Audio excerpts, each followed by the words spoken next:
तो जैसे कि मैंने बताया आपको कि अभी ये 26 से आगे है ना, क्या होने वाला है, ये युद्ध भूमि का है ना, और ये विश्व रूप का है ना, कैसे संबंध है वो थोड़ा सा अर्जुन बताएंगे।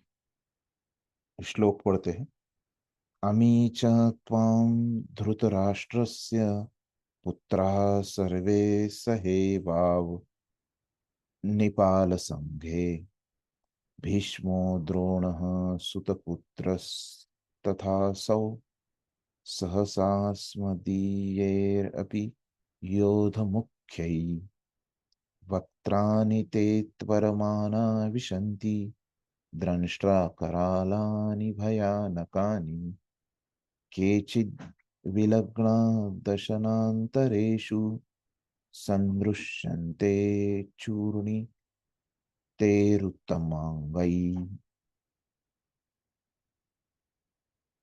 क्या बोल रहे हैं कि धृतराष्ट्र के सारे पुत्र है ना, अभी युद्ध भूमि का भी थोड़ा बता रहे है ना, तो ये युद्ध भूमि में थे है ना, धृतराष्ट्र के सारे 100 के 100 पुत्र अपने समस्त सहायक राजाओं के सहित है ना, तथा भीष्म द्रोण कर्ण एवं हमारे प्रमुख योद्धा भी आपके विकराल मुख में प्रवेश कर रहे हैं।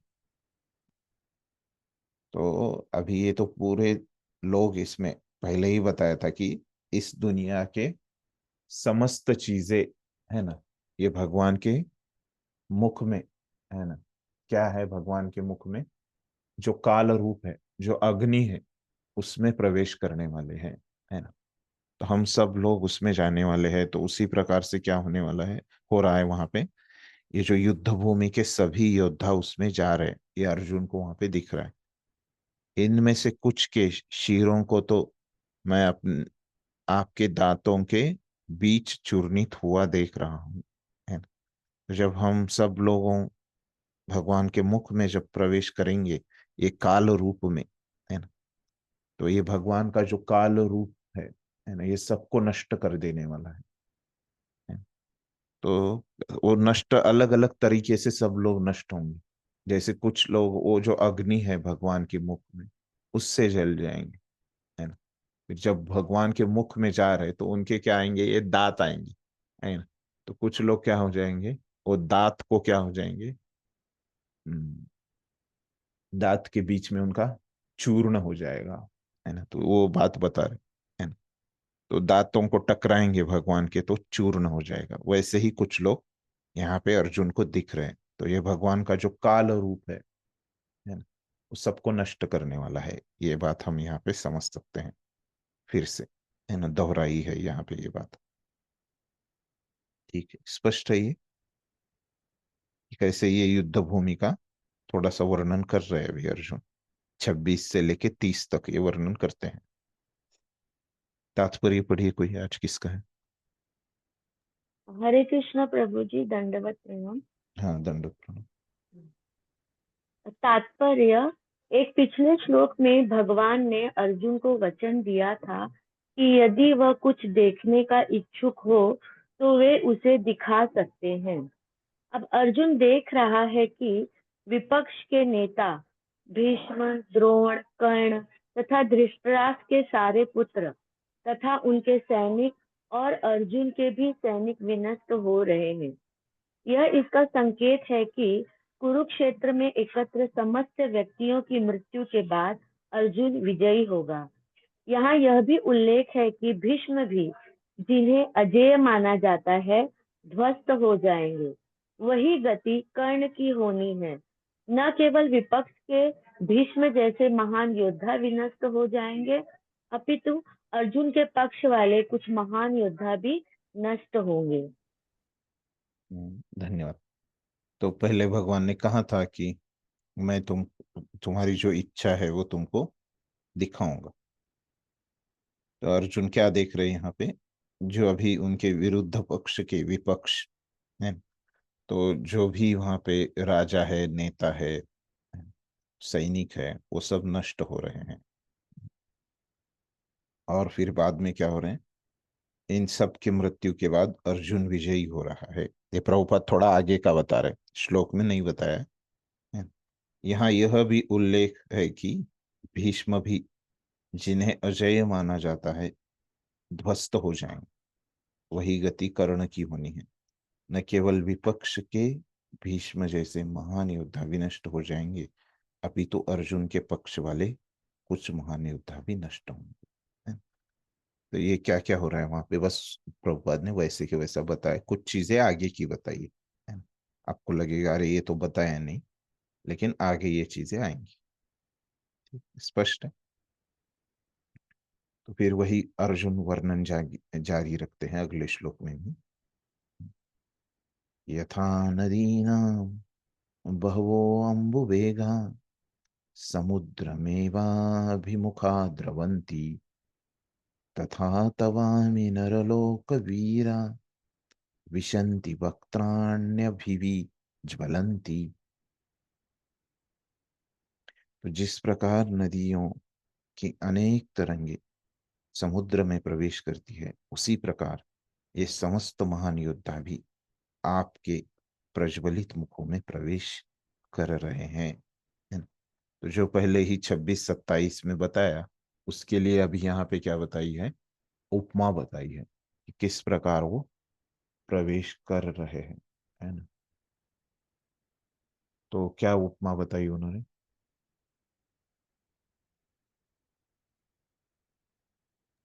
नदी के योगी समुद्र और तरंगे तरंगे अनेक तो, तरंगे समुद्र में प्रवेश करते तो यहाँ पे एक ये उपमा का अर्थ बताते हैं अपने आचार्य। एक मिनट।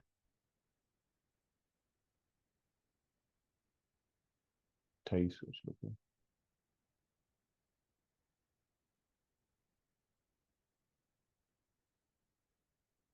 हम्म, तो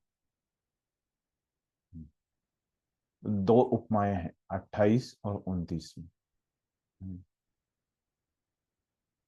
तो 28 में जो उपमा है उसका वो महत्व बताते हैं कि जैसे जो नदियां रहती है ना, तो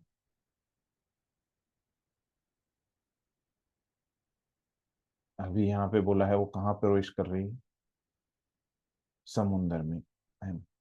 तो नदी के लिए कुछ अन्य पर्याय रहता है क्या समुद्र में प्रवेश करने के बिना? नहीं। हम्म, नहीं। एक स्वाभाविक रूप से, है ना, वो क्या करती है, समुद्र में प्रवेश करती है। तो उसी प्रकार तो हमारे पास कुछ पर्याय नहीं है, है। तो हम स्वाभाविक रूप में क्या होने वाले हैं, एक काल रूप में, है ना, काल के प्रभाव में हम आ, ये काल रूप में हमको जाना ही है भगवान के मुख में, है।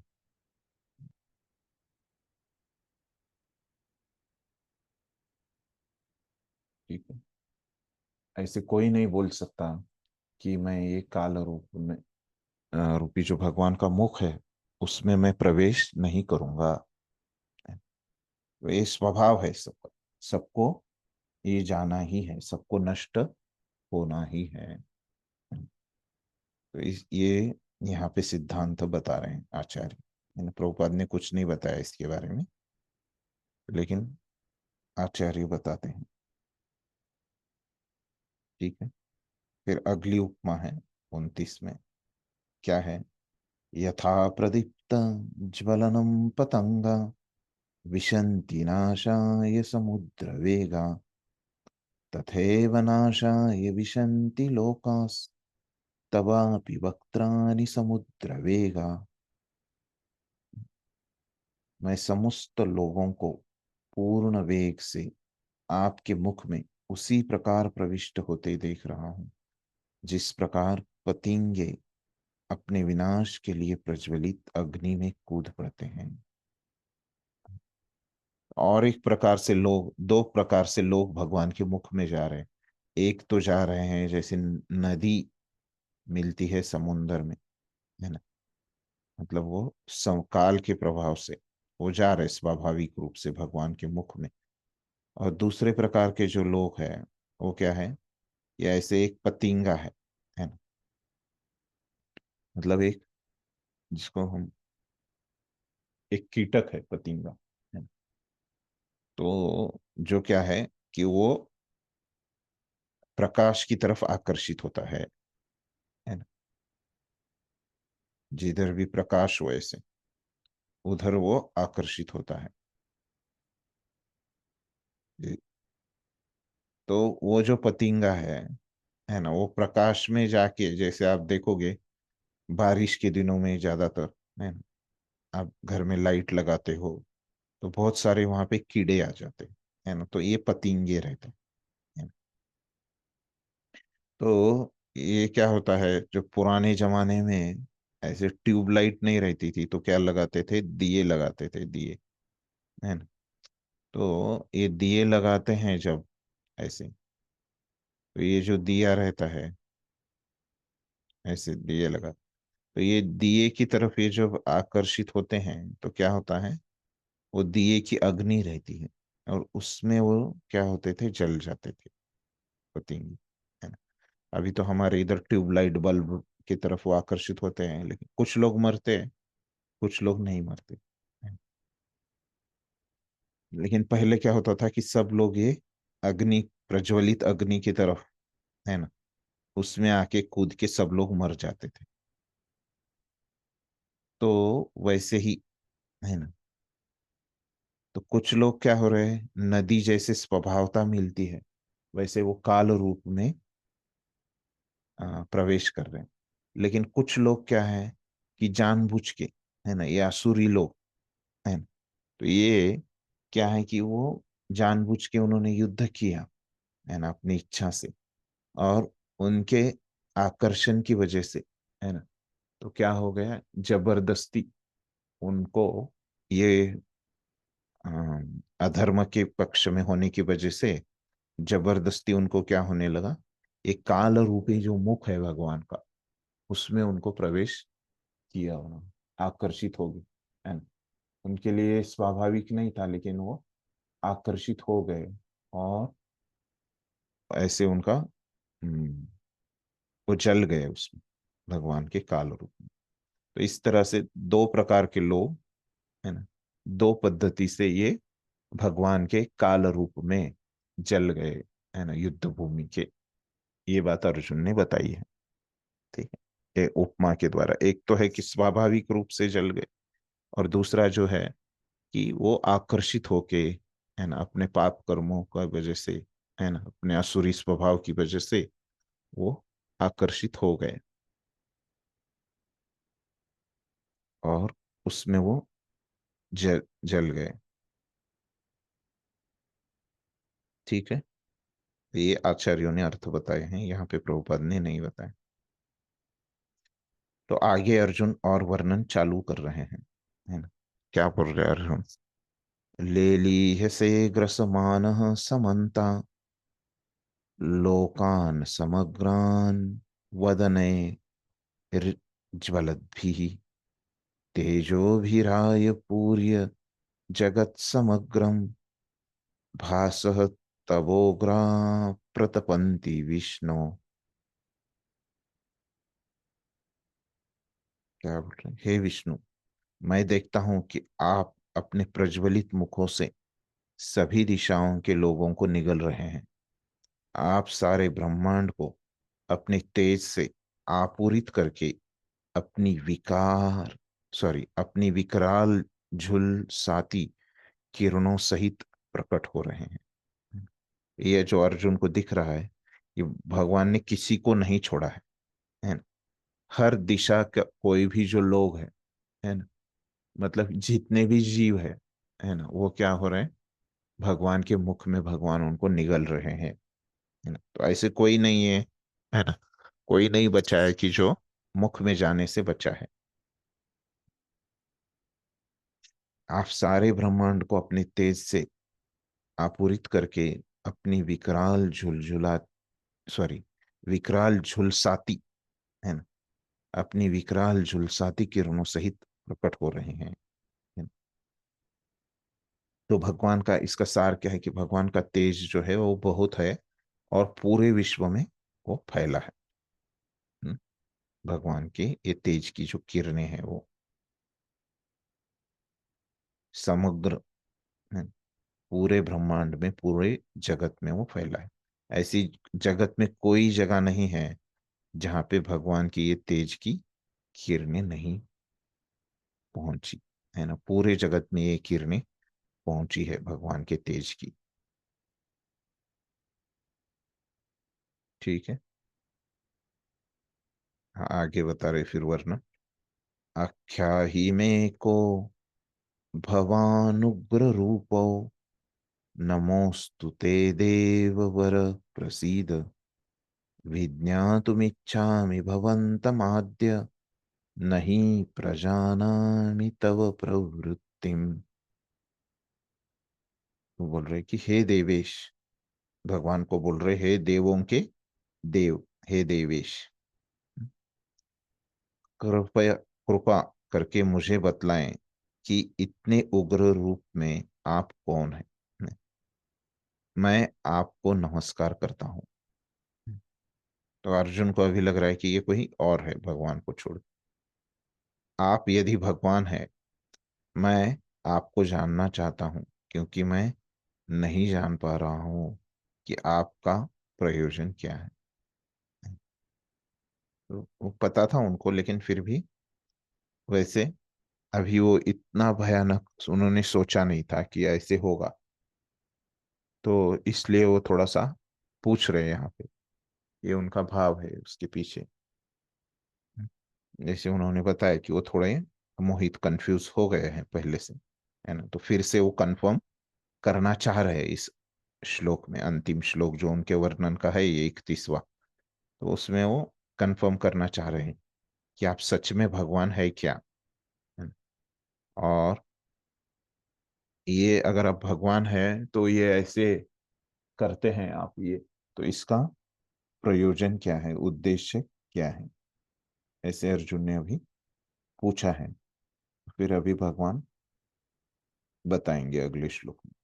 तो भगवान बता रहे तुरंत, क्या बता रहे।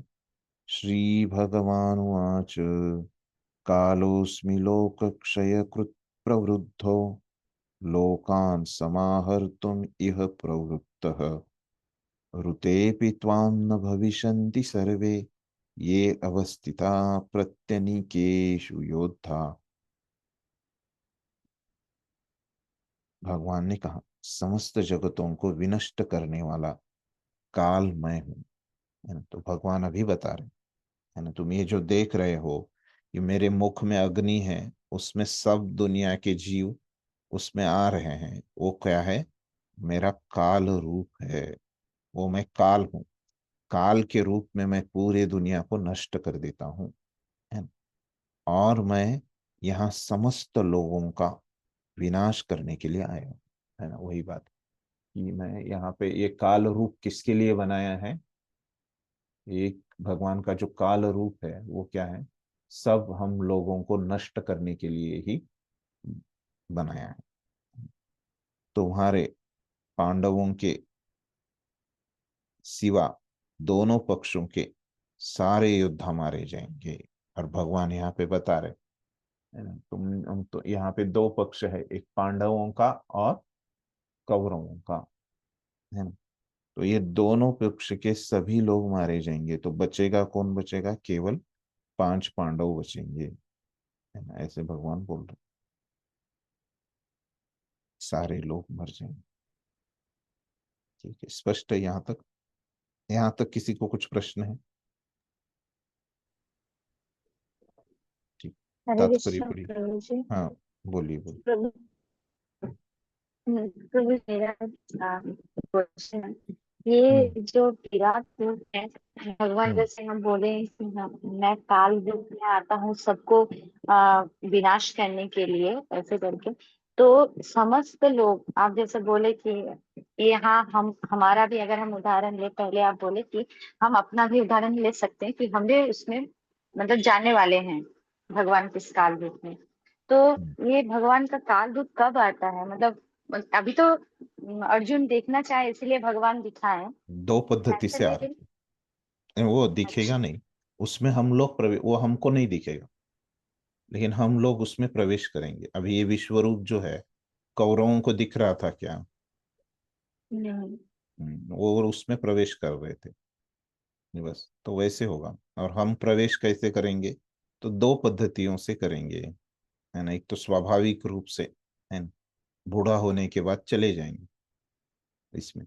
नहीं तो क्या हो जाएंगे, कुछ लोग जो है कुछ ऐसे उनके जैसे असुर लोगों के कर्म रहते हैं कि वो अ, स्वाभाविक रूप से नहीं जाते, लेकिन ऐसे कुछ अधर्म के पक्ष से भाग लेने के जाते हैं हम। हमारे पिछले जो कर्म है उससे हम क्या हो जाएंगे, बूढ़ा होने से पहले भी हम जा सकते हैं।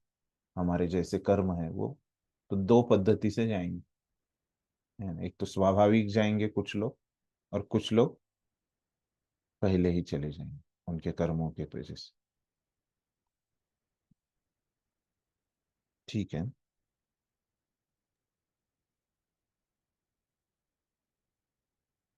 क्लियर है माता जी?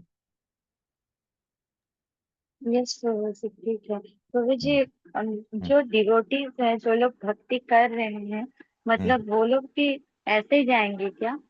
मतलब वो सबके लिए भगवान की है इच्छा ये पे। क्या? पहले ही हमने चर्चा किया कि जो भक्त लोग हैं वो कर्मों के हाँ, अधीन नहीं होते, वो किसके नहीं अधीन होते? होता, भगवान के ऊपर है। तो जो भी भगवान की इच्छा हो, भगवान इच्छा करेंगे, वो हम नहीं बता सकते, है ना। वो भगवान कैसी इच्छा करेंगे वैसे हो जाए। हम्म।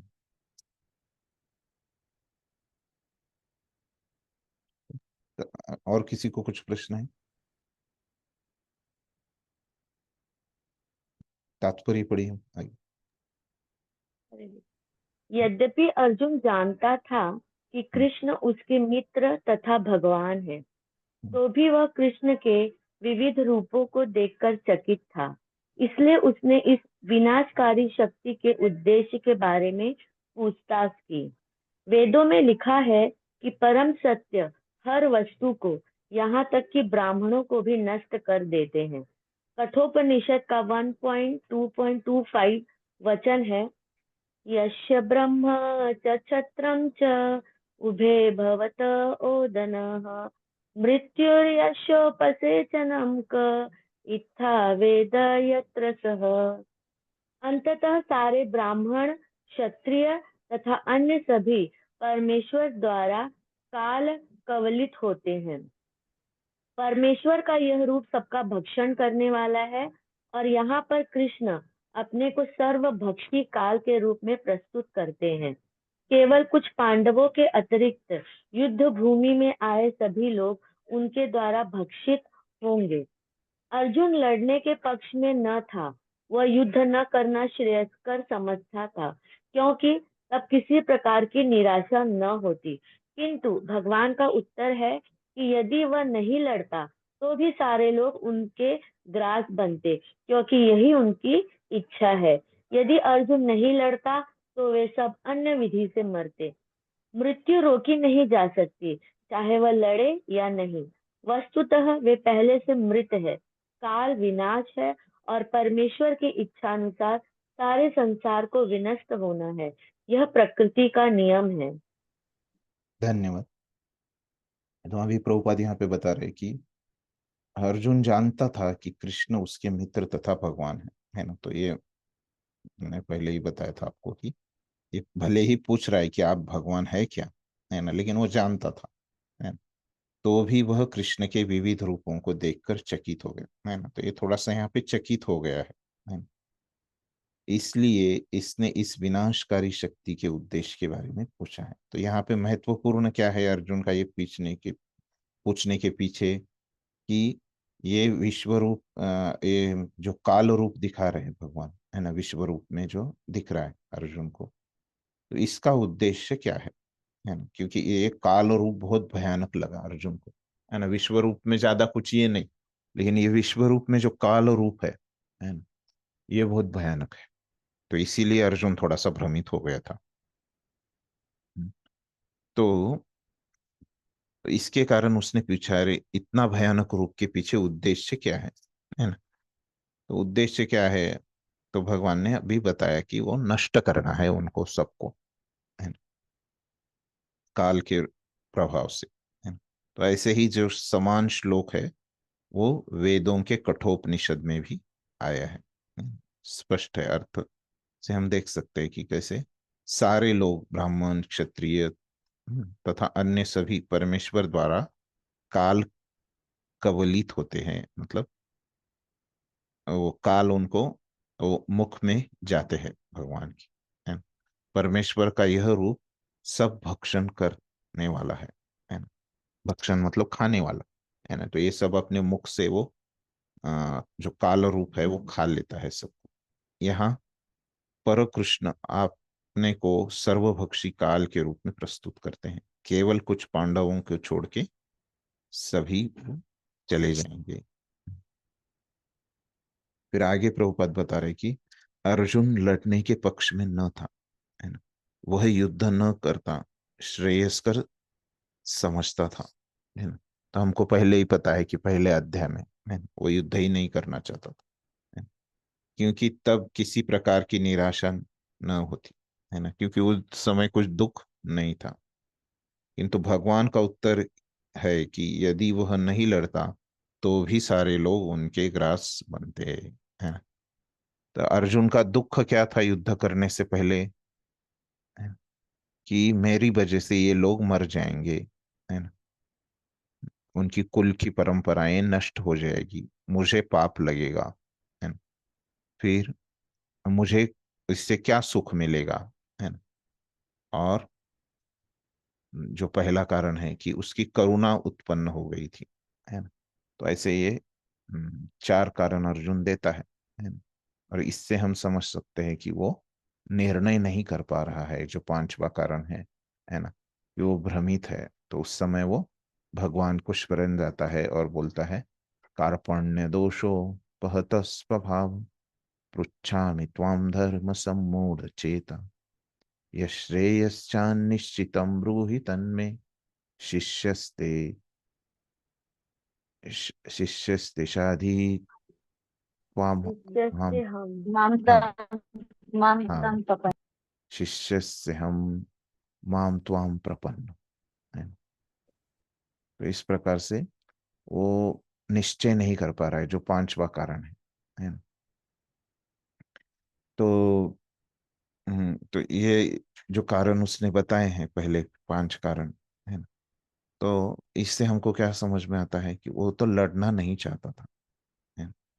लेकिन भगवान ने उसको समझाया कि वो अगर नहीं लड़ेगा तो भी क्या है, ये लोग मरने ही वाले हैं, है ना? क्योंकि यह उनकी इच्छा है, भगवान की इच्छा। यदि अर्जुन नहीं लड़ता तो वे सब अन्य विधि से मरते, है ना। अभी क्या मरते, वो पतंगों की तरह मरते। अगर अर्जुन नहीं लड़ता तो पता नहीं, कुछ लोग पतंगों की तरह भी मर सकते हैं, कुछ लोग नदी की तरह भी मर सकते हैं। मृत्यु रोकी नहीं जा सकती, चाहे वे लड़े या नहीं लड़े, है ना? वस्तुतः वे पहले से ही मृत हैं। काल विनाश है और परमेश्वर की इच्छा अनुसार सारे संसार को विनष्ट होना है ना। वही चीजें हैं जो हमने पहले चर्चा की है। तो भगवान विनाश करते हैं काल के रूप में, और सब पूरा संसार इसमें विनष्ट हो जाएगा। जो मूर्ख लोग होते हैं हिरण्यकश्यपु की तरह, है ना, वो प्रयास करते हैं ये मृत्यु को रोकने का, है ना, लेकिन उनका प्रयास भी असफल होता है ना। ये हम क्या कर सकते हैं, हिरण्यकश्यपु के उदाहरण से समझ सकते हैं, है ना। बहुत प्रयास किया था उन्होंने मृत्यु को रोकने का, है ना। उतना भक्ति में लगाते तो अच्छे भक्त हो जाते थे, है ना? लेकिन इतना प्रयास करके भी क्या हो गया, वो अंत में उनका विनाशी हो गया, क्योंकि ये प्रकृति का नियम है, मृत्यु उनको आना ही है। ठीक है। इस प्रकार ये भगवान ने ये पहला उपदेश दिया है अर्जुन को यहाँ पे, जो अर्जुन ने पूछा है। फिर आगे भगवान अपना उपदेश जारी रख रहे हैं। वो क्या बोल रहे हैं, तस्मात् त्वम् उत्तिष्ठ यशो लभस्व जित्वा शत्रुन् भुङ्क्ष्व राज्यं समृद्धम् मय्येव एते निहता पूर्वमेव निमित्तमात्रं भाव सव्यसाचिन्। तो भगवान निमित्त होने के बोलो, अतः उठो, है ना, इसलिए अर्जुन ये सब लोग मेरे मुख में प्रवेश कर ही रहे हैं, है ना, इसलिए तुम उठो, लड़ने के लिए तैयार हो और यश अर्जित करो, अपने शत्रुओं को जीत कर संपन्न राज्य का भोग करो। ये सब मेरे द्वारा पहले ही मारे जा चुके हैं, और हे सव्यसाची, तुम तो युद्ध में केवल निमित्त मात्र हो सकते हो। तो ये लोग एन केन प्रकारेण, है ना, भगवान के मुख में प्रवेश करने ही वाले हैं, है ना। तो अच्छा है कि तुम युद्ध करो और तुम इनको मारो, है ना, और राज्य जीत के उसका तुम भोग करो।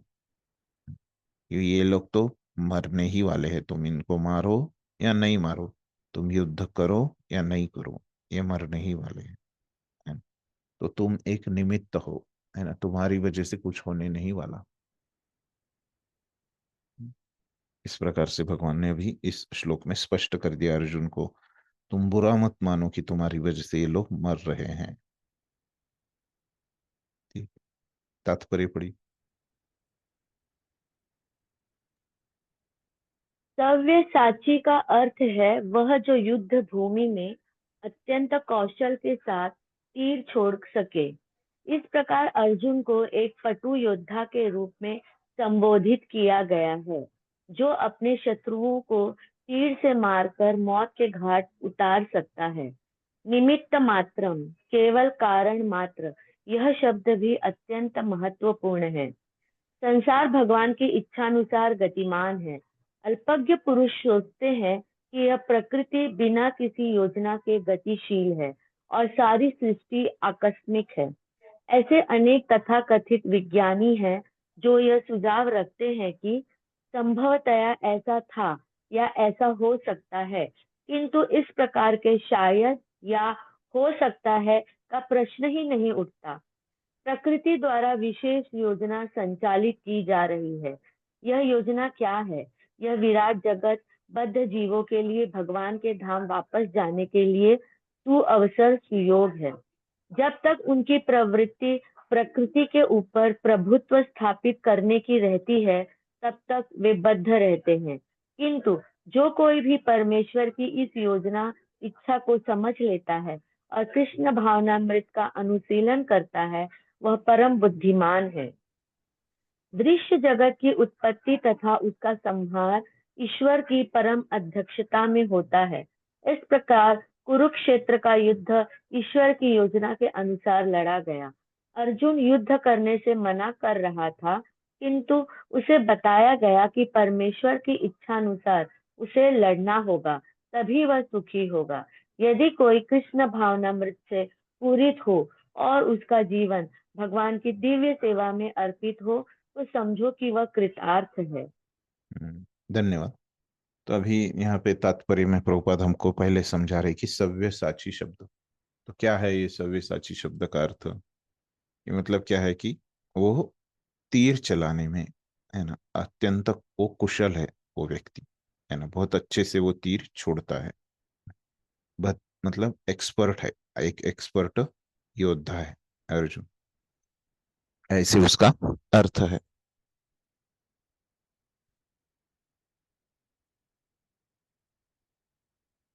तो अर्जुन एक बहुत एक्सपर्ट योद्धा है और वो बहुत अच्छे से तीर छोड़ सकता है, जो अपने शत्रुओं को तीर से मारकर मौत के घाट उतार सकता है। ये ऐसे इस सव्यसाची शब्द का अर्थ है। फिर आगे बताते हैं कि ये निमित्त मात्रम क्या है। तुम एक निमित्त बनो, है ना, एक कारण मात्र बनो, ऐसे इसका अर्थ है। और ये बहुत महत्वपूर्ण है। इसका और आगे बताते हुए, अर्थ बताते हुए बताते हैं कि क्या है कि ये जो कम बुद्धि वाले लोग हैं, है ना, वो सोचते हैं कि प्रकृति के बिना ही किसी योजना की गतिशील है। तो ये जगत जो चलता है वो कैसे चलता है? अपने आप चलता है। इसको प्रकृति नहीं चलाती, भगवान नहीं चलाते, है ना, वो अपने आप चलता है, ऐसे वो बोलते हैं, है ना। सारी सृष्टि आकस्मिक है ना। इस सृष्टि की जो उत्पत्ति है वो कैसे हो गई? अपने आप हो गई, आकस्मिक है, इसके पीछे कोई कारण नहीं है। तो ऐसे बहुत सारे लोग हैं, वो क्या करते हैं कि संभवतः ऐसे हो सकता है, संभवतः ऐसे, शायद ऐसे हो सकता है, लेकिन वो क्या है, निश्चित रूप से नहीं बता पाते। तो वो बस तर्क वितर्क करते हैं, शायद ऐसे था, ऐसे सृष्टि की उत्पत्ति हो सकती है, क्योंकि ये हमको ये यहाँ पे पुरावा मिला है ना, ये हमको यहाँ पे प्रूफ मिला है ना?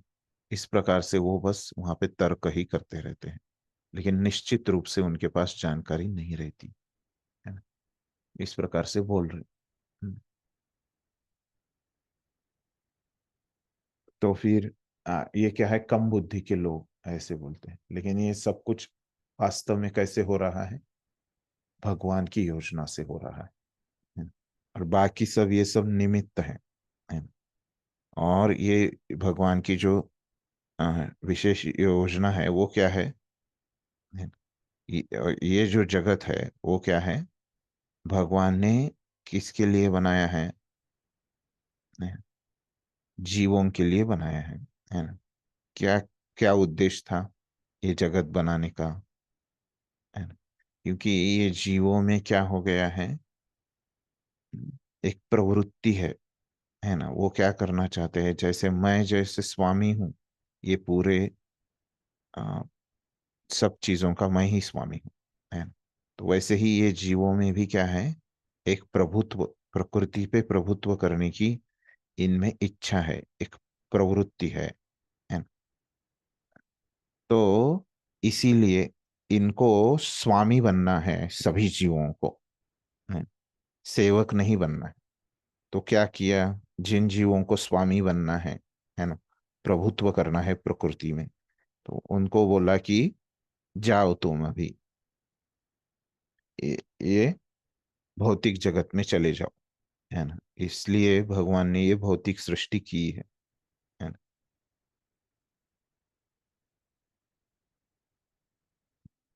लेकिन बुद्धिमान जो जीव है वो क्या समझ लेता है कि हमको इस प्रकृति पे स्वामी नहीं बनना है, हमको क्या बनना है, भगवान का सेवक बनना है, और कृष्ण भावनामृत का विकास करना है, अनुशीलन करना है। ऐसे लोग हैं, वो बहुत बुद्धिमान लोग हैं। दृश्य जगत की उत्पत्ति तथा संहार, उसका संहार ईश्वर की परम अध्यक्षता में होते हैं। तो ये जो हमको जगत दिखता है उसका जो सृष्टि होता है ना, उत्पत्ति, है ना, और संहार, ये नष्ट होता है, दोनों क्या होते हैं, भगवान की देखरेख के नीचे होते हैं, है ना, उनकी अध्यक्षता में होते हैं। इस प्रकार कुरुक्षेत्र का युद्ध ईश्वर की योजना के अनुसार लड़ा गया। वहां पे भी जो युद्ध हो रहा था अभी, जो होने वाला है ना, नहीं हो रहा है वहां पे, आगे जो अभी गीता के बाद जो होने वाला है वो भी भगवान के योजना के द्वारा ही होने वाला है। अर्जुन युद्ध करने से मना कर रहा था, किंतु उसे बताया गया कि परमेश्वर की इच्छा अनुसार उसे लड़ना होगा, है ना। तो अर्जुन मना कर रहा था, लेकिन भगवान ने उसको बताया कि मेरी इच्छा है, उससे तुमको लड़ना होगा, तभी वह सुखी होगा, है ना। अगर हम भगवान की इच्छा से कार्य करते हैं, भक्ति का जो कार्य है वो करते हैं, तभी हमको सुख प्राप्त होगा। अन्य इस दुनिया का हम कुछ भी कर ले, है ना, कितने भी पैसे कमा ले, कितने भी हम कुछ भी कर ले, है ना, कितने भी संबंध बना ले, है ना, कितने भी दोस्त बना ले, है ना, हम क्या होने वाले हैं, खुश नहीं होने वाले हैं, है ना, जब तक भगवान की इच्छा के अनुसार कार्य नहीं कर पाते। यदि कोई कृष्ण भावनामृत से पूरित हो और उसका जीवन भगवान की दिव्य सेवा में अर्पित हो, तो समझो कि वह कृतार्थ है। तो अगर कोई भक्ति में, कृष्ण भावनामृत में है ना, कार्य कर रहा है और भगवान की सेवा में अपने जीवन उसने दिया है, तो समझो कि वो परम भाग्यशाली है, परम कृतार्थ है। इससे बढ़ के और दुनिया में कोई चीज नहीं है। और वो करेंगे भी इसको छोड़ के और कोई चीज हम, तो क्या हो जाएंगे, हमको सुख प्राप्त नहीं हो पाएगा, है ना। इस प्रकार से यहाँ पे प्रभुपाद हमको समझा रहे हैं, है ना। तो अन्य कोई चीज करने की जरूरत नहीं है ना, अगर आपको सुखी बनना है तो। ठीक है, तो ये ऐसे भगवान ने खुद कहा है यहाँ। ठीक है, भगवान अभी आगे और बता रहे अर्जुन को। क्या बता रहे, द्रोणम च भीष्मम च जयद्रथम च कर्णम तथान्यपि योधवीरान् मया हस्तांस्तव जहि मा व्यथिष्ठा युध्यस्वजेतासि रणे सपत्नान्। क्या है इसका अर्थ, द्रोण, भीष्म, जयद्रथ, कर्ण तथा अन्य महान योद्धा पहले ही मेरे द्वारा मारे जा चुके हैं। ये सब लोग मेरे द्वारा, मेरे काल रूप के द्वारा मारे जा चुके हैं। अतः उनका वध करो और तनिक भी विचलित न हो। तुम केवल युद्ध करो, युद्ध में तुम अपने शत्रुओं को परास्त करोगे। तो भगवान पहले ही वो बता रहे युद्ध में क्या होने वाला है। ठीक, तात्पर्य पढ़ी।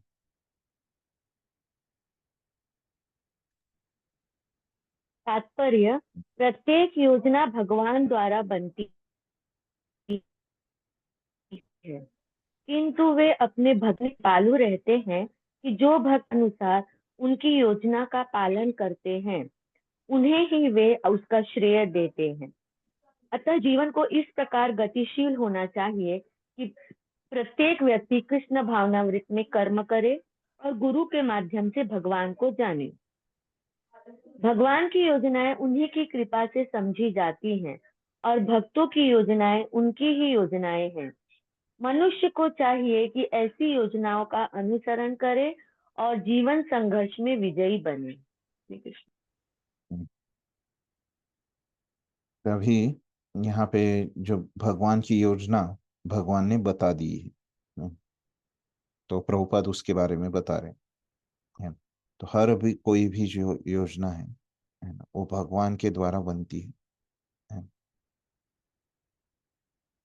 लेकिन क्या होते हैं, वो अपने भक्तों पर इतने कृपालु रहते हैं कि जो भक्त उनकी इच्छा अनुसार उनकी योजना का पालन करते हैं, उन्हें ही वे उसका श्रेय देते हैं। तो सब कार्य तो योजनाएं तो भगवान कर रहे हैं, लेकिन वो योजना का फल है ना, वो श्रेय किसको जाता है, भक्तों को। सभी भक्तों को नहीं जाता है। जो उनकी योजना के अनुसार उसका पालन करते हैं, ऐसे भक्तों को ही जाता है। तो हम भक्त होंगे, लेकिन कैसे हो सकते हैं हम, भगवान की योजना में सम्मिलित न होने वाले भी हम भक्त हो सकते हैं। वो हमको नहीं करना है। हमको ऐसे भक्त बनना है कि हम हमेशा, है, भगवान की इच्छा अनुसार उनकी योजना का पालन करते रहे। ऐसे नहीं, बिना पालन करने वाले भक्त हमको नहीं बनना है। अतः जीवन को इस प्रकार गतिशील होना चाहिए कि प्रत्येक व्यक्ति कृष्ण भावनामृत में कर्म करे और गुरु के माध्यम से भगवान को जाने। तो यहाँ पे हमको गुरु के माध्यम से ही भगवान को हम जान सकते हैं, है? अपने मन से नहीं जान सकते। भगवान की योजनाएं उन्हीं की कृपा से समझी जाती हैं और भक्तों की योजनाएं उनकी ही योजनाएं हैं। तो बहुत महत्वपूर्ण है ये वाक्य, है। ये क्या है, हमारे पूरे इस्कॉन संस्था की ये वाक्य नींव है।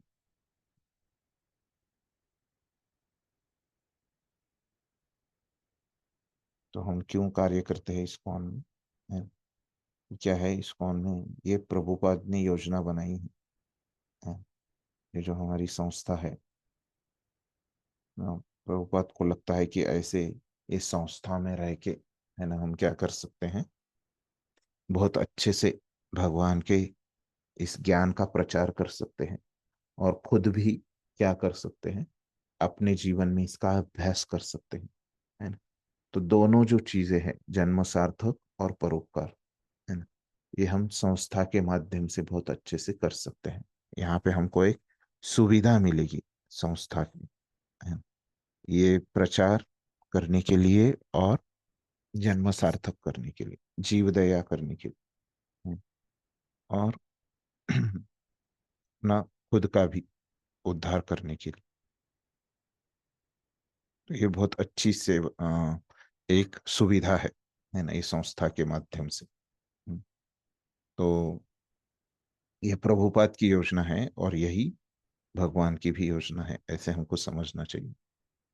तो मनुष्य को चाहिए कि ऐसी योजनाओं का अनुसरण करें और जीवन संघर्ष में विजयी बने, है ना? तो यही कारण होना चाहिए हमारा इस्कॉन में सेवा करने का, है ना। ये प्रभुपाद की योजना है, और भक्तों की योजना ही भगवान की योजना होती है। ये सीख अपने जीवन में हम उतारने का प्रयास कर सकते हैं। ठीक है।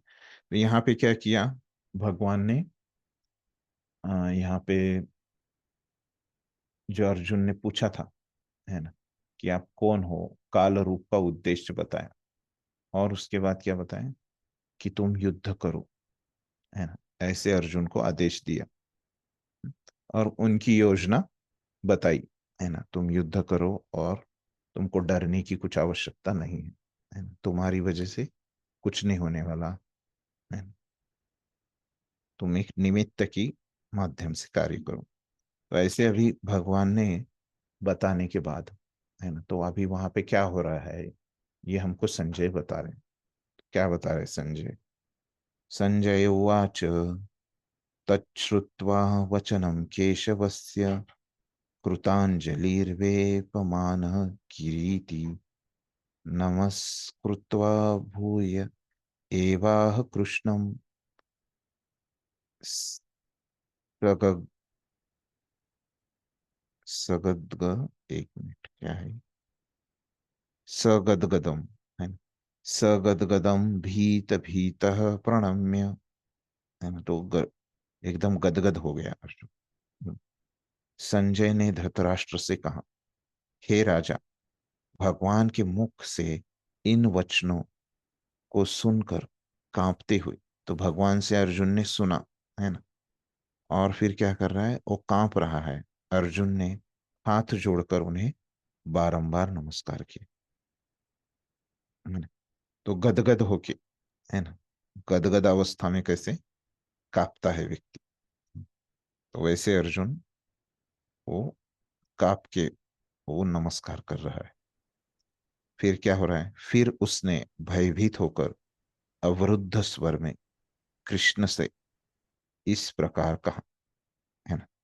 तो फिर ये सब सुन के अर्जुन को थोड़ा सा भय लगा, क्योंकि उसके सब गुरु, है ना, और उसके दादाजी, है ना, तो ये सब वरिष्ठगण, है ना, इसमें मरने वाले हैं, है ना। तो सब उसको भय होके फिर वो आगे के श्लोक में बोलने वाला है। ऐसे हमको संजय ने इतना ही बताया, अभी अर्जुन आगे के श्लोक में बोलेगा, बराबर है ना। तात्पर्य बोली, पढ़िए कोई। हाँ, हरे कृष्ण। जैसा कि पहले कहा जा चुका है, भगवान के विश्व रूप के कारण अर्जुन आश्चर्यचकित था। अतः वह कृष्ण को बारंबार नमस्कार करने लगा और अवरुद्ध कंठ से आश्चर्य से वह कृष्ण की प्रार्थना मित्र के रूप में नहीं अपितु भक्त के रूप में करने लगा। धन्यवाद। तो अभी आगे क्या करने वाला है प्रभुपाद हमको बता रहे, आगे जो अर्जुन कहने वाला है वो क्या है, प्रार्थना है ना। तो अर्जुन अभी भगवान को प्रार्थना करने वाला है ना, और वो किस रूप में करने वाला है, भगवान का मित्र या उनके बुआ का लड़का, है ना, उनका रिश्तेदार, है ना, इस रूप में नहीं करनी उन्हें, है ना, बल्कि किस रूप में, एक भक्त के रूप में ही वो ऐसे प्रार्थना कर सकता है।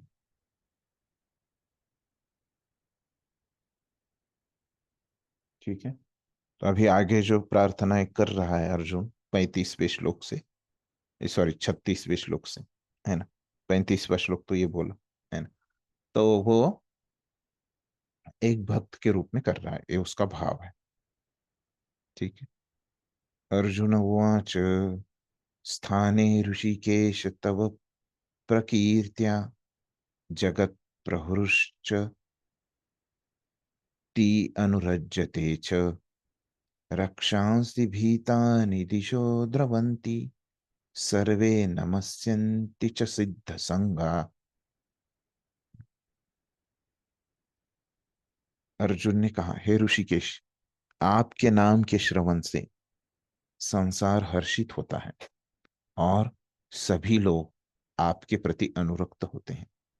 यद्यपि सिद्ध पुरुष आपको नमस्कार करते हैं, किंतु असुरगण भयभीत हैं और इधर उधर भाग रहे हैं। यह ठीक ही हुआ है। तो अर्जुन क्या बोल रहे हैं भगवान को, भगवान के नाम के श्रवण से, भगवान के नाम अगर कोई सुन लेता है तो उसको आनंद की प्राप्ति होती है, प्रहर्षति, है ना, वो हर्षित होता है ना, और सभी लोग आपके प्रति अनुरक्त होते हैं, है ना। कब होते हैं? अगर वो भगवान का नाम सुनते हैं तो, है ना? तो अगर हमको अनुरक्त होना है ना, तो क्या करना पड़ेगा? भगवान का नाम सुनना पड़ेगा।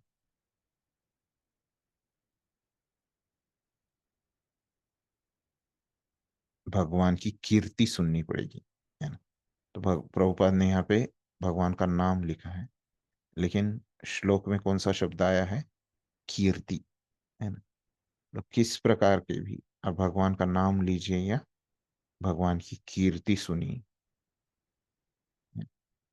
क्या हो जाएगा? आपको आनंद की प्राप्ति होगी, आप हर्षित होंगे और सभी लोग आपके प्रति अनुरक्त, ऐसे करेंगे तो आप भगवान के प्रति अनुरक्त होंगे, है ना? तो यद्यपि सिद्ध पुरुष आपको नमस्कार करते हैं, किंतु असुरगण भयभीत हैं और इधर उधर भाग रहे हैं, है? तो क्या हो रहा है? तो ये जो सिद्ध पुरुष है, भगवान के भक्त हैं, वो भगवान को नमस्कार करते हैं, लेकिन असुरगण उनसे भयभीत होके इधर उधर भागते हैं। क्यों? क्योंकि असुरगण जो है कीर्ति नहीं सुनते, इसलिए उनको भय लगता है ना? और सिद्ध पुरुष जो कीर्ति सुनते हैं, उनको क्या लगता है? वो खुशी होती, और नमस्कार करते हैं भगवान को, है ना, उनको भय नहीं लगता। तात्पर्य पढ़ी। तात्पर्य। कृष्ण से कुरुक्षेत्र युद्ध के परिणाम को सुनकर अर्जुन प्रबुद्ध हो गया और भगवान के परम भक्त तथा मित्र के रूप में उनसे बोला कि कृष्ण जो कुछ करते हैं वह सब उचित है। अर्जुन ने पुष्टि की कि कृष्ण ही पालक है और भक्तों के आराध्य तथा अवांछित तत्वों के संहार करता है। उनके सारे कार्य सबों के लिए समान रूप से शुभ होते हैं। यहाँ पर अर्जुन यह समझ पाता है कि जब युद्ध निश्चित रूप से होना था, तो अंतरिक्ष से अनेक देवता, सिद्ध तथा उच्चतर लोगों के बुद्धिमान प्राणी युद्ध को देख रहे थे, क्योंकि युद्ध में कृष्ण उपस्थित थे। जब अर्जुन ने भगवान का विश्व रूप देखा तो देवताओं को आनंद हुआ, किंतु अन्य लोग जो असुर तथा नास्तिक थे, भगवान की प्रशंसा सुनकर सहन न कर सके। वे भगवान के विनाशकारी रूप से डरकर भाग गए। भक्तों तथा नास्तिकों के प्रति भगवान के व्यवहार की अर्जुन द्वारा प्रशंसा की गई है। भक्त प्रत्येक अवस्था में भगवान का गुणगान करता है, क्योंकि वह जानता है कि वे जो कुछ भी करते हैं वह सबों के हित में है। धन्यवाद। तो यहाँ पे अभी प्रभुपाद हमको क्या समझा रहे हैं कि अर्जुन को पता चला है कि अभी युद्ध के अंत में क्या होने वाला है। भगवान के परम भक्त तथा मित्र के रूप में उनसे वो अभी इसलिए वो बात कर रहा है। अर्जुन ने पुष्टि की कि कृष्ण ही पालक है और भक्तों के आराध्य तथा अवांछित तत्वों के संहार करता है। तो कृष्ण ही क्या करते हैं, भक्तों का पालन करते हैं और जो गलत चीजें हैं, अवांछित चीजें हैं, उनको नष्ट कर देते हैं। यही उन्होंने चौथे अध्याय में कहा है। क्या कहा है चौथे अध्याय में? प्रसिद्ध श्लोक क्या है?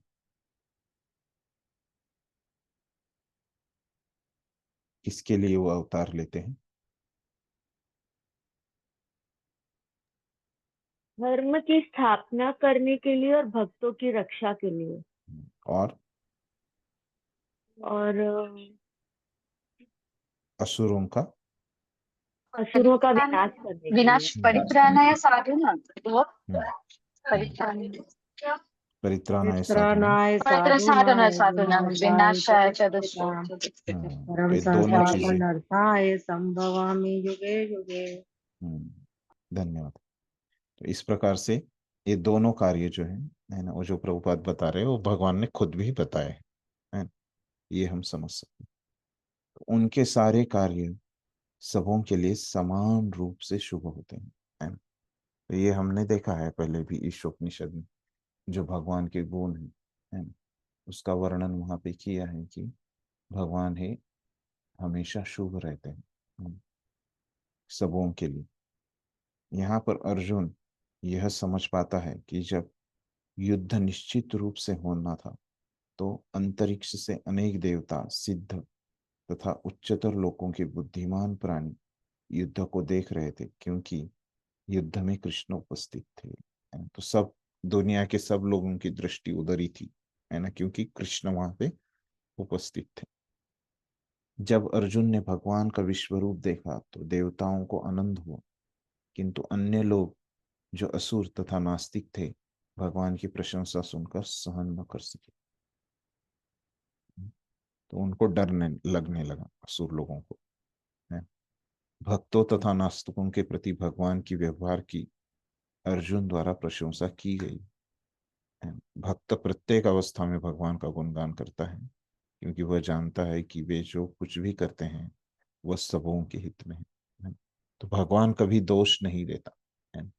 कितनी ही उसके जीवन में, है ना, संकट आए, है ना, और विपत्तियां आए, है ना, तो वो भगवान को कभी दोष नहीं देता है। तो बहुत सारे ऐसे भक्त हैं, हम उनके चरित्र से पता कर सकते हैं, है ना, कि वो भगवान को कभी दोष नहीं देते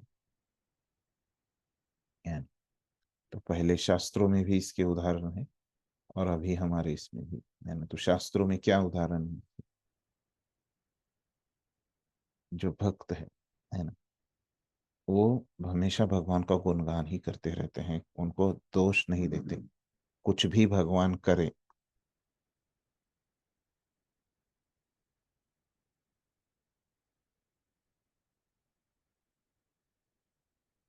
अब जी ध्रुव महाराज और प्रहलाद महाराज का ले सकते हैं। प्रहलाद महाराज, प्रहलाद महाराज। सभी भक्तों का, है ना। ये भक्त मतलब उसके जीवन में कुछ ना कुछ तो संकट आते ही, है ना। प्रहलाद महाराज के तो बहुत ज्यादा थे, है ना, बार बार आ रहे थे 5 साल की उम्र में ही, है ना। ध्रुव महाराज के जीवन में तो एक बार तो आ गए, लेकिन आया, है ना। तो वो भी उदाहरण है। और क्या है? मीराबाई, द्रौपदी का भी ले सकते हैं प्रभु जी। हाँ, द्रौपदी, पांडव, है ना। तो ये सब लोगों के जीवन में बहुत कष्ट थे। अभी भी हम देख सकते हैं कि वर्तमान में कैसे प्रभुपाद के जीवन में, है ना, तो उनके गुरु ने तो कहा उनको कि आप अंग्रेजी भाषा में प्रचार कीजिए, है ना। लेकिन ये प्रचार करना इतना आसान नहीं था, है ना। वो 40 साल उन्होंने भारत में प्रयास किया, है ना, और बहुत अनेक अनेक संकट आए। और फिर बाद में बहुत मुश्किल से विदेश में गए, 40 दिन जहाज पे प्रवास करके, फिर भी क्या हो गया, उधर जाने के बाद भी उधर उनके पास पैसे नहीं थे, है ना। वो भारत से मांगते हैं उनके गुरु भाइयों से, लेकिन कोई उनको मदद मिलता नहीं, है ना। तो उनको पैसे मिलने वाले थे भारत से ही, लेकिन वो नहीं मिलते, है। तो जो कुछ भी वो प्रयास कर रहे थे, बहुत असफलताएं आई, बड़ी बड़ी असफलताएं। फिर भी क्या हुए वो, कभी उन्होंने बोला नहीं कि भगवान मैं तुम्हारे लिए इतना कर रहा हूँ, है ना, इससे मुझे कुछ अभी चाहिए क्या, है ना, फिर भी मैं कर रहा हूँ, है ना। तो ऐसे कभी उन्होंने वहां पे भगवान को बोला नहीं, है ना, वो करते गए। जो कुछ भी भगवान करे, भगवान अपना कार्य कर रहे थे और वो अपना कार्य कर रहे थे, है ना। ऐसे उनका चल रहा था, लेकिन उन्होंने कभी दोष नहीं दिया भगवान को, हमेशा भगवान का गुणगान ही किया, है ना। तो ये समझ सकते हैं हम कि कैसे जो भक्त है वो हमेशा भगवान का गुणगान ही करते हैं, कभी कुछ भी हो जाए, भगवान कुछ भी करे। अश्लिष्य व पादरतां पिनष्टुमा, तो कुछ भी करे भगवान, भक्त लोग उनका गुणगान ही करते हैं। तो ऐसे प्रभुपाद ने हमको यहाँ पे समझाया है। तो आगे और अर्जुन प्रार्थना कर रहे हैं, क्या बोल रहे हैं, कस्माच्च तेन न मेर महात्मन् गरीयसे ब्रह्मणो अपि अधिकर्ते अनंत देवेश जगन्निवास त्वम अक्षरम सद असत् परम यत् तत्परम यत्।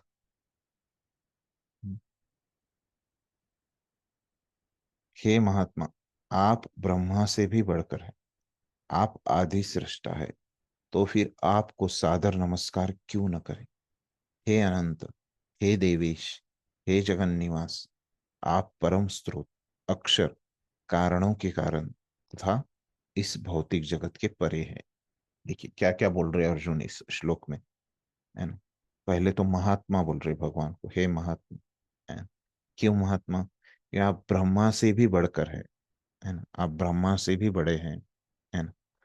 हाँ, तो ब्रह्मा ने तो सृष्टि की है, बाद में वाली सृष्टि की है, लेकिन आप क्या है, आदि सृष्टा है ना, सबसे पहले आपने सृष्टि की है, तो फिर आपको सादर नमस्कार क्यों न करें, है ना? तो मूर्ख ही होगा ये सब जानने के बाद जो भगवान को प्रणाम नहीं करेगा, है ना। ये अगर कोई जानेगा कि भगवान सब ने ही सब कुछ सृष्टि की है, तो वो जरूर उनको नमस्कार करेगा, है ना।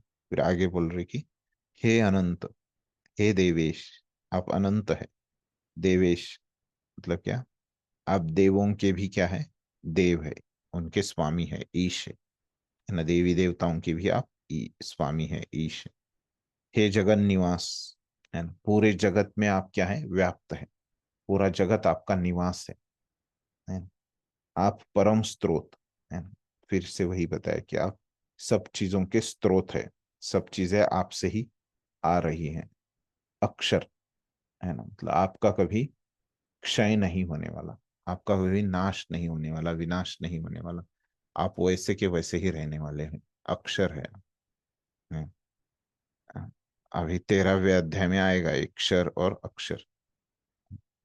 तो जीवात्मा जो रहता है वो क्षर रहता है और भगवान अक्षर रहते हैं, कारणों के कारण, है ना, सभी कारणों के, है ना। ईश्वर परम कृष्ण सच्चिदानंद विग्रह अनादिरादिर गोविंद सर्व कारण कारणम, है ना।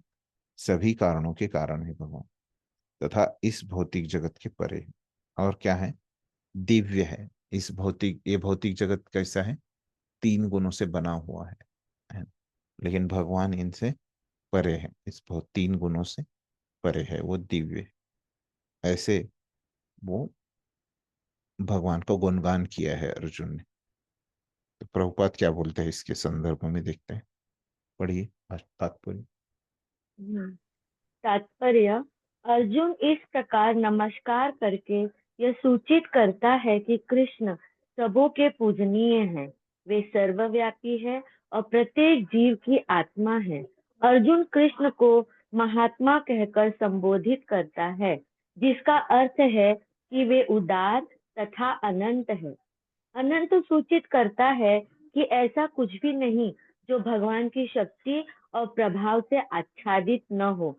और देवेश का अर्थ है कि वे समस्त देवताओं के नियंता है और उन सबके ऊपर है। वे समग्र विश्व के आश्रय है। अर्जुन ने भी सोचा कि यह सर्वथा उपयुक्त है कि सारे सिद्ध तथा शक्तिशाली देवता भगवान को नमस्कार करते हैं, क्योंकि उनसे बढ़कर कोई नहीं है। अर्जुन विशेष रूप से उल्लेख करता है कि कृष्ण ब्रह्मा से भी बढ़कर है, क्योंकि ब्रह्मा उन्हीं के द्वारा उत्पन्न हुए हैं। ब्रह्मा का जन्म कृष्ण के पूर्व विस्तार गर्भोदकशायी पूर्ण विष्णु की विस्तार, नाभि से पूर्ण विस्तार। पूर्ण विस्तार गर्भोदकशायी विष्णु की नाभि से निकले कमल नाल से हुआ। अतः ब्रह्मा तथा ब्रह्मा से उत्पन्न शिव एवं अन्य सारे देवताओं की चाहिए कि उन्हें नमस्कार करें। श्रीमद् भागवतम में कहा गया है कि शिव, ब्रह्मा तथा इन जैसे अन्य देवता भगवान का आदर करते हैं। अक्षरम शब्द अत्यंत महत्वपूर्ण है, क्योंकि यह जगत विनाशशील है, किंतु भगवान इस जगत से परे है। वे समस्त कारणों के कारण हैं, अतएव वे इस भौतिक प्रकृति के तथा इस दृश्य जगत के समस्त बद्ध जीवों से श्रेष्ठ हैं। इसलिए वे परमेश्वर हैं। हरे कृष्ण। धन्यवाद। तो यहाँ पे अभी प्रभुपाद हमको क्या बता रहे कि अर्जुन ने जो शब्द लिए हैं श्लोक में, है ना, उस शब्दों के अर्थ बता रहे प्रभुपाद, है ना, और कुछ नहीं कर रहे। तो अर्जुन ने श्लोक में क्या बोला है कि नमस्कार किया उन्होंने, है ना। फिर वो बोला कि कृष्ण हमारे लिए कैसे पूजनीय है, क्यों हमने कृष्ण की पूजा करनी चाहिए, क्यों कृष्ण का हमने नमस्कार करना चाहिए कृष्ण को, है ना। तो भगवान क्या है, सर्वव्यापी है और प्रत्येक जीव की आत्मा है, ये हम जानते हैं, है ना? तो अर्जुन कृष्ण को महात्मा कह रहा है, तो उसका अर्थ क्या है कि उदार, अनंत, है ना। महात्मा लोग उदार रहते हैं, है ना? तो वो जिसको जो चाहिए वो दे देते हैं तुरंत, है ना, और अनंत रहते हैं, है ना? कोई इनकी सीमा नहीं रहती। तो अनंत फिर क्या है, उसका अर्थ सीमा नहीं, मतलब जो भगवान की शक्ति और प्रभाव से आच्छादितन है ना। मतलब सब कुछ जो है, ऐसा कुछ भी नहीं जो भगवान की शक्ति में नहीं आता है। तो सब कुछ जो है वो भगवान के शक्ति के अंतर्गत है, इसीलिए भगवान अनंत है, इनफाइनाइट है, अनलिमिटेड है। फिर क्या है, समस्त देवताओं के वो नियंता है, वो देवेश है ना। फिर क्या है, समग्र विश्व के आश्रय है ना, जगन निवास है। अर्जुन ने भी सोचा कि यह सर्वथा उपयुक्त है कि सारे सिद्ध तथा शक्तिशाली देवता भगवान को नमस्कार करें, है ना। तो सब देवी देवताओं ने, सब जीवों ने क्या करना चाहिए, भगवान को नमस्कार करना चाहिए। क्यों करना चाहिए, क्योंकि भगवान से बढ़कर कुछ है ही नहीं, है। अर्जुन विशेष रूप से उल्लेख करता है कि कृष्ण ब्रह्मा से भी बढ़कर है, क्योंकि ब्रह्मा उन्हीं के द्वारा उत्पन्न हुए हैं। तो ब्रह्मा का जन्म कृष्ण के पूर्ण विस्तार गर्भोदकशाही विष्णु के नाभि से निकले कमल नाल से, है ना, जो कमल की नाल है उससे हुआ है। अतः ब्रह्मा तथा ब्रह्मा से उत्पन्न शिव एवं सारे देवताओं को चाहिए कि उन्हें नमस्कार करें, है। तो ये सभी देवताओं ने, है ना, सब जीवों ने क्या करना चाहिए, भगवान को ही नमस्कार करना चाहिए।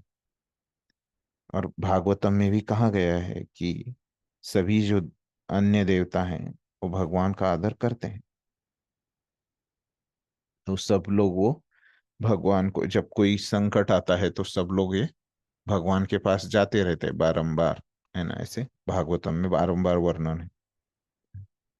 तो अक्षरम जो शब्द अर्जुन ने इस्तेमाल किया वो क्या है, वो बहुत महत्वपूर्ण है। उसका अर्थ है कि भगवान कभी विनष्ट नहीं होते, है ना। जगत का विनाश होता है लेकिन भगवान का विनाश नहीं होता, है ना। फिर आगे वो समस्त कारणों के कारण है ना।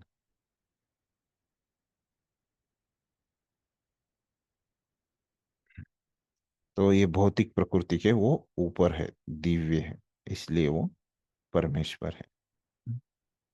तो ऐसे यहाँ पे उसका अर्थ बताया प्रभुपाद ने, सिर्फ वो जो शब्द है। फिर आगे अर्जुन और प्रार्थना कर रहे भगवान को, क्या बोल रहे वो, त्वम आदिदेवः पुरुषः पुराण, त्वमस्य विश्वस्य परम निधानम्, वेत्तासि वेद्यं च परम च धाम, त्वया ततं विश्वमनन्तरूपम्। आप आदिदेव, सनातन पुरुष तथा इस दृश्य जगत के परम आश्रय हैं। आप सब कुछ जानने वाले हैं और आप ही सब कुछ है जो जानने योग्य है। आप भौतिक गुणों से परे परम आश्रय है। हे अनंत रूप, यह संपूर्ण दृश्य जगत आपसे व्याप्त है। क्या बोल रहे भगवान को, आप आदि देव है। सभी देवों के आप पहले थे, है ना, बाद में सभी देवता आए। आप सनातन पुरुष तथा इस दृश्य जगत के परम आश्रय है। यहाँ पे सभी जो जीव है उनका आश्रय कौन है, आप ही है। आप सब कुछ जानने वाले हैं, आप सब कुछ जानते हैं, है ना। आप ही सब कुछ है। मतलब क्या आपको छोड़ के कुछ अस्तित्व में ही नहीं है। सब कुछ जो है वो हम्म, आपके बिना वो कुछ उसकी कीमत नहीं है। आप ही क्या है, जानने योग्य है ना? अगर किसी को कुछ जानना है तो भगवान ही एक जानने योग्य वस्तु है। आप भौतिक गुणों से परे परम आश्रय है ना। आप क्या है, दिव्य है, ये तीन गुणों से ऊपर है। हे अनंत रूप, यह संपूर्ण दृश्य जगत आपसे व्याप्त है ना? और ये जो जगत है पूरा, तो क्या है, आप उसमें व्याप्त है ना। ऐसी कोई जगह नहीं है कि भगवान वहां पे उपस्थित नहीं है ना। पूरी जगह पे भगवान उपस्थित है इस जगत में। तात्पर्य पढ़िए। तात्पर्य, प्रत्येक वस्तु भगवान पर आश्रित है, अतः वे ही परम आश्रय है। निधानम का अर्थ है ब्रह्म तेज समेत सारी वस्तुएं भगवान कृष्ण पर आश्रित हैं। वे इस संसार में घटित होने वाली प्रत्येक घटना को जानने वाले हैं, और यदि ज्ञान का कोई अंत है तो वे ही समस्त ज्ञान के अंत हैं। अतः वे ज्ञाता है और ज्ञेय वेद्य भी है। वे जानने योग्य है क्योंकि वे सर्वव्यापी है। वैकुंठ लोक में कारण स्वरूप होने से वे दिव्य हैं। वे दिव्य लोक में भी प्रधान पुरुष है। हरे कृष्ण। तो प्रभुपाद भी अभी कुछ चीजें बता रहे भगवान के बारे में यहाँ पे। तो पहला तो है कि इस दुनिया की जो सभी वस्तुएं हैं, है ना, वो किसके ऊपर आश्रित हैं, भगवान के ऊपर ही आश्रित हैं। तो निधानम का अर्थ है ना, जो अर्जुन ने इस्तेमाल किया है ना, वो क्या है, उसका अर्थ प्रभुपाद बोल रहे हैं कि पहले उन्होंने दिया होगा शब्दार्थ में, है ना। तो निधानम का अर्थ है आश्रय, है ना, ऐसे प्रभुपाद ने बताया। तो फिर अभी बोल रहे कि निधानम का विशेष अर्थ है, ये जो हमारे आचार्यों ने बताया वो क्या है, कि ब्रह्म तेज समेत सारे वस्तुएं भगवान कृष्ण पर आश्रित हैं, है ना। तो निधानम मतलब आश्रय, लेकिन कैसा, एक चींटी से लेके, है ना, तो ब्रह्म तक, है ना, सभी चीजों का आश्रय कौन है, सारी वस्तुएं, है ना, वो कृष्ण के ऊपर आश्रित है। ऐसे निधान उनका ये विशेष अर्थ है। वे इस संसार में घटित होने वाले प्रत्येक घटना को जानने वाले हैं, और यदि ज्ञान का कोई अंत है तो वे समस्त ज्ञान के अंत है। तो भगवान हर एक चीज जानते हैं इस दुनिया में। हम हम कुछ भी नहीं छिपा सकते भगवान से। हम- हमको लगेगा कि अगर हम भगवान को नहीं बताएंगे तो भगवान को नहीं पता चलेगा, है ना, लेकिन भगवान को सब कुछ पता है। और जो असली ज्ञान है ना, जो हम स्कूल कॉलेजों में पढ़ते हैं वो नहीं है। तो क्या है कि भगवान ही असली ज्ञान है। समस्त ज्ञान के जो अंत है वो भगवान ही है। अतः वे ज्ञाता है और ज्ञेय भी है ना। ज्ञाता मतलब क्या? जानने वाले हैं। और ज्ञेय मतलब जानने योग्य, है ना। वो खुद भी सब कुछ जानते हैं और हमको भी उनको ही जानना है। वे जानने योग्य है क्योंकि वे सर्वव्यापी है। क्यों जानने योग्य है वो? क्योंकि वो हर जगह पे है ना, बहुत शक्तिशाली है। वैकुंठ लोक में कारण स्वरूप होने से वे दिव्य है। तो वैकुंठ लोक का कारण जो है वो भगवान है, इसलिए वो दिव्य है। वे दिव्य लोक में भी प्रधान पुरुष है। और जो भगवान का दिव्य लोक है ना, उसमें भी प्रधान व्यक्ति कौन है? वो भगवान है। ऐसे नहीं कि भौतिक जगत में ही है, लेकिन आध्यात्मिक जगत में भी वही प्रधान है ना। तो यहाँ पे अभी क्या, पिछले 2-3 श्लोकों में अर्जुन ने क्या किया है? भगवान के गुणों के बारे में बताया है, और हम बस वो गुण क्या है उसका अर्थ देख रहे हैं, है ना। तो समझ में आ रहा है ना ये? कैसे ये गुणों के अर्थ हम बस देख रहे हैं और आगे चल रहे हैं। ठीक है, आगे अर्जुन और वर्णन करते हैं, प्रार्थना करते हैं एक्चुअली। और वो प्रार्थना कैसे कर रहे हैं? भगवान के गुणों का वर्णन करके, है ना। तो क्या बोल रहे हैं? वायु यमो अग्नि वरुण शशांक प्रजापतिस्त्वं प्रपितामहश्च नमो नमस्तेस्तु सहस्रकृत्वः पुनश्च भूयोऽपि नमो नमस्ते। आप वायु हैं तथा परम नियंता है। आप अग्नि हैं, जल है तथा चंद्रमा है।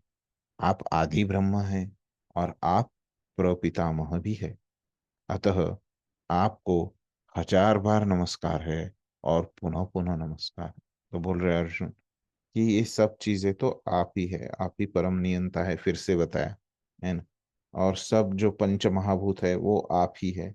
आप ही चंद्रमा है, आप ही आदि ब्रह्म है, और प्रपितामह भी आप ही है। सब कुछ आप ही है।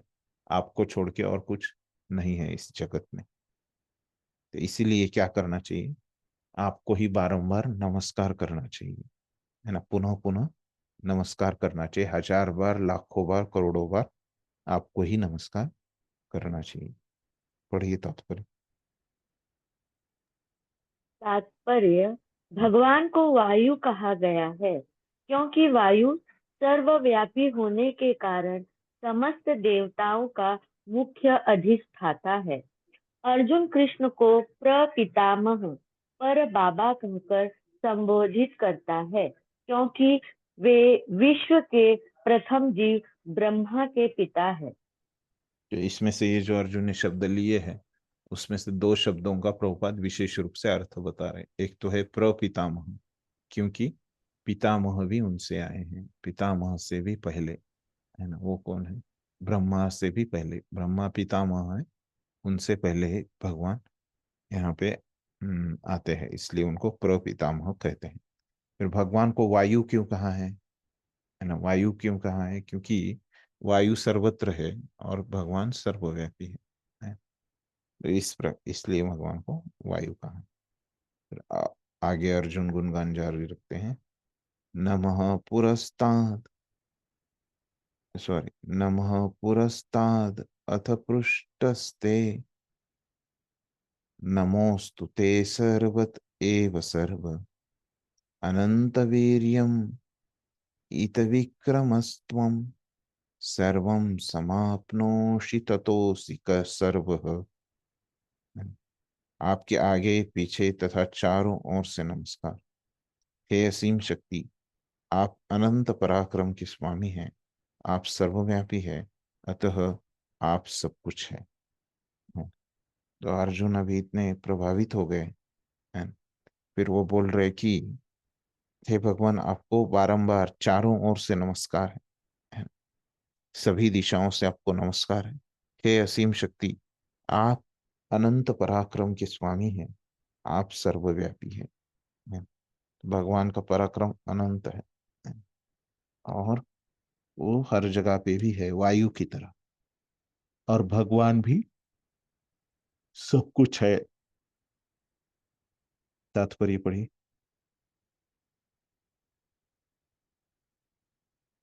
तात्पर्य, कृष्ण के प्रेम से अभिभूत उनका मित्र अर्जुन सभी दिशाओं से उनको नमस्कार कर रहा है। वह स्वीकार करता है कि कृष्ण समस्त बल तथा पराक्रम के स्वामी हैं और युद्ध भूमि में एकत्र समस्त योद्धाओं से कहीं अधिक श्रेष्ठ है। विष्णु पुराण में 1.9.69 कहा गया है, यो अयम तवागतो देव समीपम देवता गणः स त्वमेव जगत्स्रष्टा यतः सर्वगतो भवान। आपके समक्ष जो भी आता है, चाहे वह देवता ही क्यों न हो, हे भगवान, वह आपके द्वारा ही उत्पन्न है। धन्यवाद। तो अभी यहाँ पे कृष्ण के, क्योंकि अभी प्रभुपाद ने हमको बताया कि अर्जुन जो यहाँ पे भक्त के भाव में प्रार्थना कर रहा है और कृष्ण के प्रेम से अभी वो बहुत अभिभूत हो गया। जो गुणगान किया उसने पहले, है ना, वो गुणगान की वजह से, है ना। हाँ, तो ऐसे कृष्ण के प्रेम से अभिभूत उनका मित्र अर्जुन सभी दिशाओं से, है ना। तो ऐसे व्यक्ति अगर अभिभूत होता है तो क्या करता है, थोड़ी अलग अलग हरकतें करता है। तो वैसे ही अर्जुन ने क्या किया, सभी दिशाओं से उनको नमस्कार किया है। एक दिशा से भी कर सकते थे, लेकिन उनकी इच्छा की अभी उन्होंने सभी दिशाओं से किया। वह स्वीकार करता है कि कृष्ण समस्त बल तथा पराक्रम के स्वामी है और युद्ध भूमि में एकत्र समस्त योद्धाओं से कहीं अधिक श्रेष्ठ है। तो ये दुनिया का हमने देखा था भगवान की व्याख्या है। क्या है भगवान की व्याख्या, जो कि पराशर मुनि ने की है?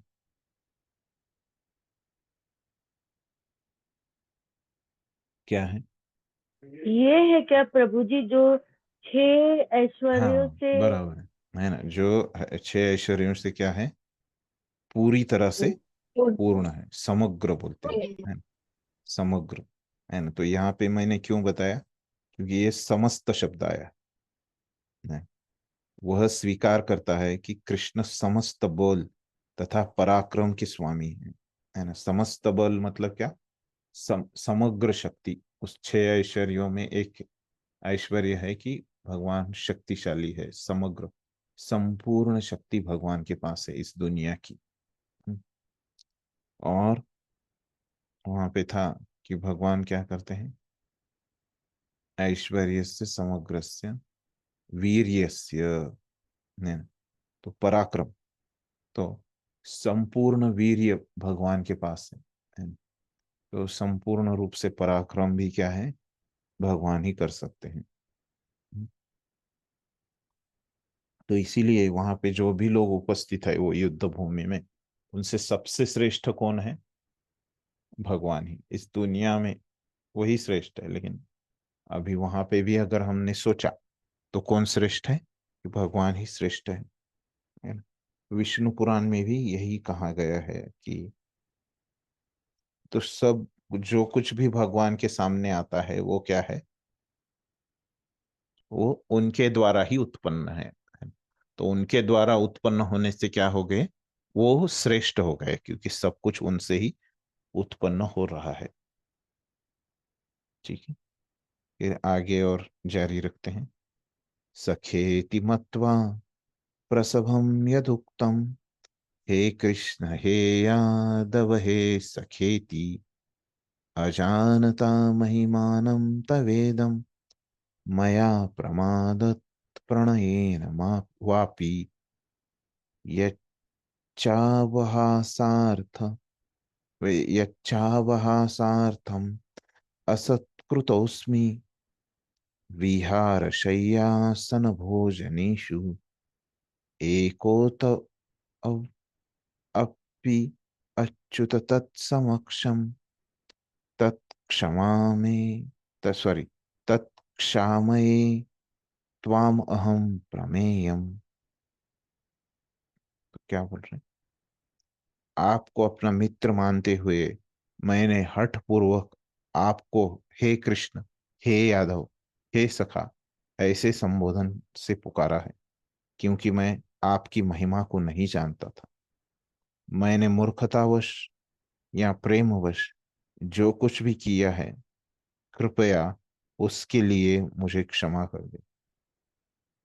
कहीं नहीं मैंने कई बार आराम करते समय, एक साथ लेटे हुए या साथ साथ खाते या बैठते हुए, कभी अकेले तो कभी अनेक मित्रों के समक्ष आपका अनादर किया है।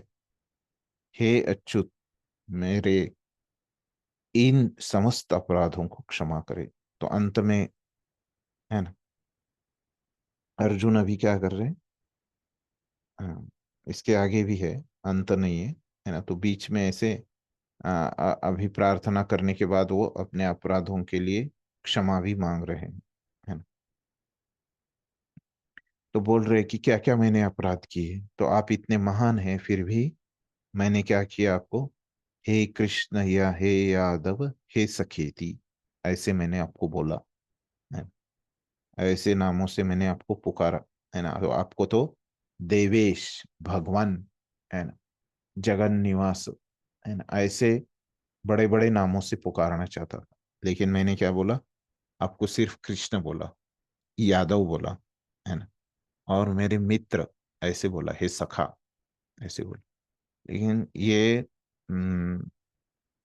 ऐसे नहीं बोलना चाहिए था, आपका बहुत बड़े बड़े नाम आपके लेने चाहिए थे, ऐसे बोल रहे। तो ऐसे छोटे छोटे नाम, सर्वसाधारण नाम लेने से क्या हो गया? आपकी महिमा मैं नहीं जान सकता, इसलिए मैंने ऐसे छोटे छोटे नाम लिए, है ना। आपकी महिमा जानता तो बड़े बड़े संबोधन से आपको संबोधन कर सकता। मैंने मूर्खतावश या प्रेमवश, है ना, तो जो कुछ भी मैंने किया है उसके लिए मुझे माफ कर दे। यही नहीं, मैंने कई बार आराम करते समय, एक साथ लेटे हुए, साथ साथ खाते हुए या बैठे हुए, कभी अकेले में तो कभी मित्रों के समक्ष आपका अनादर किया है ना। यही नहीं है कि मैंने आपका अनादर भी किया है ना। तो इसलिए मुझे माफ कर दीजिए, है ना, ऐसे बोल रहे हैं। देखिए तात्पर्य पढ़िए।